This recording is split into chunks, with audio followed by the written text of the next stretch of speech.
इसको जेल में रखोगे ना तो कोई ना कोई खालिस्तानी ग्रुप ऐसी हरकत करेगा कि अमृतपाल सिंह को जेल से छोड़ दिया जाए। IC 814 एक एयर इंडिया का हवाई जहाज था, IC 814, उसकी हाईजैकिंग हुई थी। उसकी हाईजैकिंग क्यों हुई थी? ISI ने करवाई थी, पाकिस्तानियों ने करवाई थी, और कंधार में जाके वो लैंड करा, जो आई थिंक काठमांडू से टेक ऑफ करा था। इंडिया आके रुका, फिर सीधा अफगानिस्तान कंधार गया वो। IC 814 की हाईजैकिंग क्यों हुई थी दोस्तों, आपको पता है?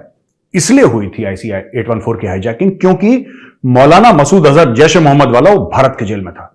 इंडियन आर्मी ने उसको पकड़ा और इंडियन आर्मी ने उसको हैंडओवर कर दिया पुलिस को, और उसको जेल हो गई, वो जेल में था। उसको छुड़ाने के लिए एक पूरे हवाई जहाज को हाईजैक कर दिया था। নমস্কার, আপনাদের সবাইকে স্বাগত। অবশেষে অমৃতপাল সিং আত্মসমর্পণ করেছে।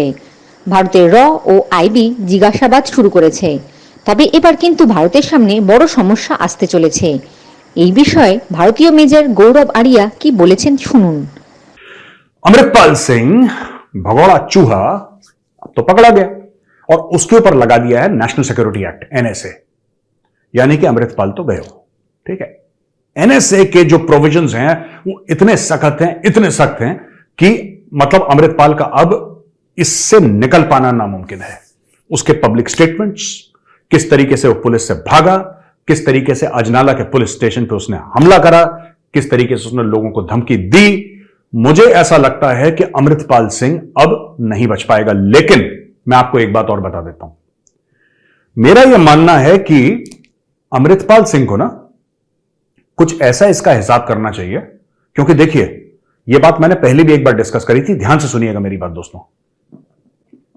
इसको जेल में रखोगे ना तो कोई ना कोई खालिस्तानी ग्रुप ऐसी हरकत करेगा कि अमृतपाल सिंह को जेल से छोड़ दिया जाए।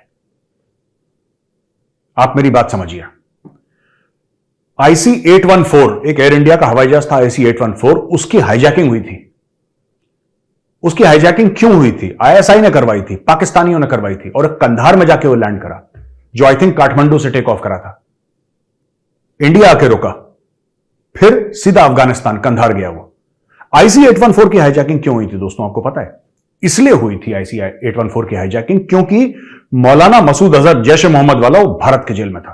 इंडियन आर्मी ने उसको पकड़ा और इंडियन आर्मी ने उसको हैंडओवर कर दिया पुलिस को, और उसको जेल हो गई, वो जेल में था। उसको छुड़ाने के लिए एक पूरे हवाई जहाज को हाईजैक कर दिया था। पाकिस्तान के आशीर्वाद से काम हुआ है, और पाकिस्तान अपना हाथ दूर रखना चाहता था कि भाई हम तो मासूम हैं, हम तो बच्चे हैं, हमें तो कुछ आइडिया ही नहीं है। तो पाकिस्तान ने जानबूझ के तालिबान के थ्रू उसको वहां पे लैंड करवाया कंधार में, कि भाई ये तो अफगानिस्तान तो दूसरा मुल्क है और पाकिस्तान का क्या लेने देना है इससे। लेकिन वहां पे टारमैक में जहां पे वो IC 814 उतरा था, वहां पे ISI के ऑफिसर्स थे जो कि आइडेंटिफाई हुए। हमारे लोगों ने आइडेंटिफाई करा उनको कि जनाब ये ISI का आदमी है।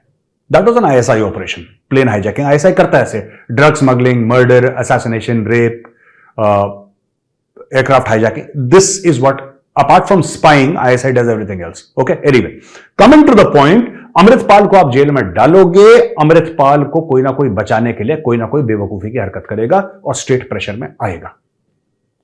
अगर उन्होंने बस हाईजैक कर ली जिसमें 40-50 लोग हैं, तो आप क्या करोगे? आप उन यात्रियों को मरने तो नहीं दोगे? यह कहना बड़ा आसान है, we do not negotiate with terrorists.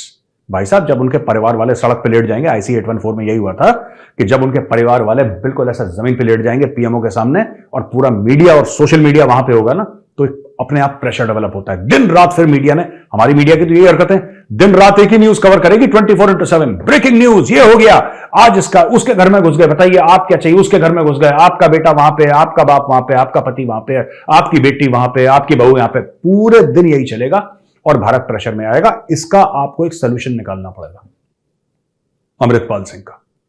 आपको इसका सोल्यूशन निकालना पड़ेगा, और उसका सोल्यूशन इसको जेल में रखना नहीं है। मैं आपको बता रहा हूं, आपको कुछ और करना पड़ेगा।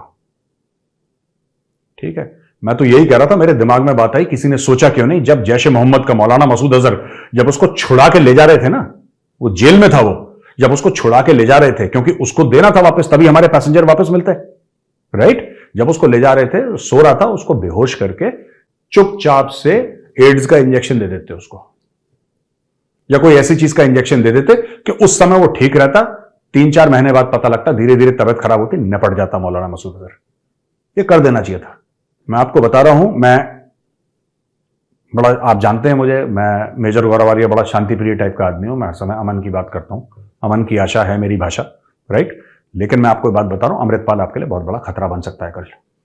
अब इसका क्या करना है वो सरकार बेहतर जानती है। डिब्रूगढ़ इसको ले जाया गया है, जहां पे कहते हैं कि आईबी इंटेलिजेंस ब्यूरो और raw research and analysis wing इसको जरा बारबेक्यू करेंगे, ग्रिल करेंगे, इसको पता लगाएंगे कि बेटा क्या क्या है बताओ जरा। और ये गाएगा गाना, मैं बता रहा हूं आपको, ये आदमी गाना गाएगा, क्योंकि इस आदमी में इतनी हिम्मत नहीं है। पुलिस आ गई, पुलिस आ गई, पुलिस, ओए पुलिस आ गई, यही तो कहता है अमृतपाल सिंह जब गला सूख जाता है, पुलिस आ गई। ओ भाई पुलिस तो आएगी। ये मैंने बोला कि वारिस पंजाब दे का चीफ है अमृतपाल सिंह, वो भी चोरी का वारिस पंजाब दे। दीप सिंधु का ओरिजिनल है वारिस पंजाब दे, इसने उसकी स्पेलिंग चेंज करके फ्रॉड करा था, ठीक है ना। एनीवे, इसको अलग एक सेल में रखा गया है, अलग जेल में रखा गया है, और his accomplices are also in the same jail. He will be questioned on his association with his sympathizers and his source of funding, because intelligence agencies have got a lot of inputs regarding association with handlers in Pakistan and other countries. देखो जी, मैं आपको 2-3 चीजें बताता हूं, इस चीज का ध्यान रखना हर समय। अमृतपाल सिंह एक मोहरा है, ठीक है। अमृतपाल सिंह एक मोहरा है। अमृतपाल सिंह की खुद की औकात नहीं है, जैसा बुरहान वानी एक मोहरा था, ठीक है, जिसको 2016 में 19 राष्ट्रीय राइफल्स ने टपका दिया था उसको। बुरहान वानी की खुद की औकात नहीं थी ज्यादा, वो ठीक है हिजबुल मुजाहिदीन का कमांडर था और ये था वो था, लेकिन उसने ऐसे को तीर तुक्के नहीं मारे थे, ठीक है। लेकिन बुरहान वानी को पाकिस्तान के मीडिया ने और पाकिस्तान के सोशल मीडिया ने ऐसा बना दिया कि यही खुदा है, उसको इतना बड़ा बना दिया। फिर पाकिस्तान की जो आदत रही, पहले साल जब वो मर गया तो पहले साल उसके स्टैंप बनाए और लोगों ने बोला बुरहान भाई तुम हमारे दिल में जिंदा हो। दूसरे साल वो थोड़ा सा दिल के बाहर निकला। तीसरे साल के बाद पाकिस्तान ने बोला कौन बुरहान, क्या बच्चों वाली बात कर रहे हो, भागो यहां से। आजकल की तारीख में देख लीजिए, अप्रैल चल रहा है, जुलाई में देख लीजिएगा, यू वॉच इन जुलाई, कोई याद नहीं करता। यूज एंड थ्रो की पॉलिसी है पाकिस्तान की, ठीक है ना, यूज एंड थ्रो। वो अपने लोगों को ऐसा ट्रीट करते हैं। तो बुरहान तो फिर भी इंडिया का सिटीजन था यार, अमृतपाल सिंह भी इंडिया का सिटीजन है, यूज एंड थ्रो। तो पाकिस्तान यही करेगा, सबसे पहले पता लगाना चाहिए। इसका मैं आपको बताता हूं, इसका सीधा साधा यह हिसाब है कि इसका जो पूरा जो नेटवर्क है ना, यह बाहर है, भारत के अंदर बहुत कम है। खालिस्तान का पूरा नेटवर्क कनाडा, फ्लोरिडा, ये जितने भी डाडा वाले हैं ना वहां पे, कनाडा, फ्लोरिडा, ठीक है, विदेशों में, फर्स्ट वर्ल्ड कंट्रीज में इन्होंने अपना नेटवर्क बना रखा है, ठीक है।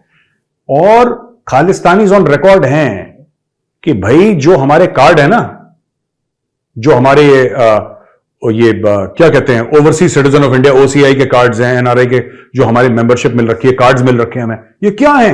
ये तो हमारे लिए सिर्फ और सिर्फ ट्रैवल डॉक्यूमेंट है। ये हमारे लिए सिर्फ और सिर्फ ट्रैवल डॉक्यूमेंट है यार, दिस नॉट इंपॉर्टेंट। हम तो इज्जत ही नहीं करते, ये तो हमारा ट्रैवल डॉक्यूमेंट है। मैं वही तो कह रहा हूं इंडियन गवर्नमेंट से, इनका ट्रैवल बंद कराओ। इनसे बोलो कि बेटा तुम 5 खालिस्तानी मिलके ना टोरंटो में जाके खालिस्तान बनाओ, टोरंटो में, वहीं पे अपना झंडा लगाना और वहीं पे अपने गाने गाना, तुम्हें जो करना है।